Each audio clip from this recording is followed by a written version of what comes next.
కథ ఒకటి చెప్తానండి.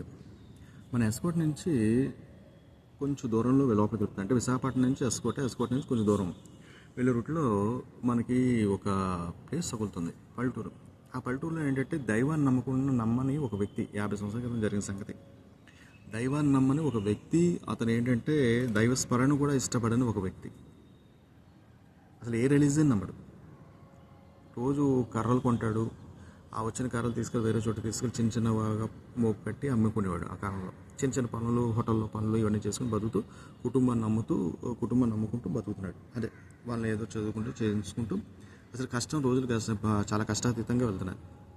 ఇప్పుడు అంటే వీళ్ళందరూ యాక్చువల్గా ఏంటంటే ఆ కాలం కానీ ఇప్పుడు అందరూ వస్తున్నారు, సంతోషం, అందరూ బాగుపడుతున్నారు, పనులు చేసుకుంటున్నారు, పెద్ద పెద్ద చదువులు చదువుతున్నారు, సంస్కారవంతంగా ఉంటున్నారు, ప్రతి ఒక్కరిని గౌరవిస్తున్నారు. ఈ కాలంలో పెద్ద పెద్ద చదువులు చదువుతున్నారు,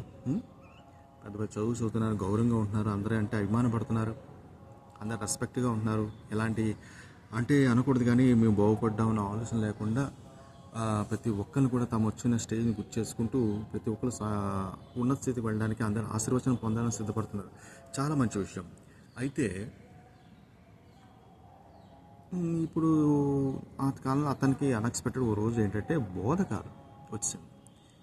డాక్టర్ దగ్గరికి వెళ్ళాడు, మందులు పడుతున్నా తగ్గట్లేదు. బోధకాలు ఎందుకు వచ్చిందని దోమకరిచింది. సో దోమకరిచిందా ఇంకేం జరిగిందో మొత్తం మీద అతనికి వచ్చింది. దైవాన్ని నమ్మడు. హాస్పిటల్కి వెళ్ళి కూర్చున్నాడు, ఎంతకాలం తగ్గట్లేదు, కుటుంబాన్ని పోషించుకోవాలి, సంపాదించలేకపోతున్నాడు. ఇక్కడ చూస్తే ఇంట్లో అవసరాలు, నెలసరి ఖర్చులు, ఏ కాలానికి ఆ కాలం తగ్గ ఖర్చు. సో చిన్న రూపాయి వచ్చినా అతనికి ఆ కాలం అంతే కదా. అప్పుడు అతను ఒకసారి హాస్పిటల్కి వెళ్ళాడు, తగ్గట్లేదని చూపించుకున్నాడు. అన్ఎక్స్పెక్టెడ్గా తెలిసిన ఒక బ్రాహ్మణ ఆయన వచ్చాడు. ఇక్కడ బ్రాహ్మణుడే అవ్వాలన్న రూల్ లేదు, జ్ఞానం తెలిసింది ఏ వ్యక్తి అయినా కావచ్చు. వచ్చి అతని పక్కన కూర్చున్నాడు. కూర్చున్న తర్వాత ఏమండి ఎలా ఉన్నారంటే ఇలా వచ్చిన పరిస్థితి చెప్పారు.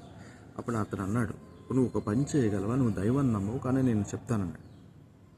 ఏంటన్నాడు, నువ్వు ఒకే ఒక పని చేయి, రోజు సూర్యనామూర్తి ముందు కూర్చుని ఎలా చదువుకున్నావు, 7-8 క్లాసులు చదువుకున్నావు ఆఫీసు, కానీ ఆదిత్య హృదయం చదవగలవు కదా అంటూ అతనికి తన ఇంటికి తీసుకెళ్ళిన తర్వాత ఆదిత్య హృదయం పుస్తకం ఇచ్చాడు. అందులో తాత్పర్యం చదవమని చెప్పాడు, ఎందుకంటే మంత్రాలు తప్పు వస్తాయి మనసు. అతను ఫస్ట్ అగ్రీ కాలేదు, కానీ తర్వాత ఏంటంటే ఇప్పుడు ఏం చేస్తాడు, పరిస్థితి అలాంటిది, ఇంకా బాగుంది నమ్మకం పరిస్థితి, చూద్దాం ప్రయత్నం చేద్దాం అని చెప్పి రోజు సూర్యనామూర్తి ముందు కూర్చోవడం, ఆదిత్య హృదయం చదవడం,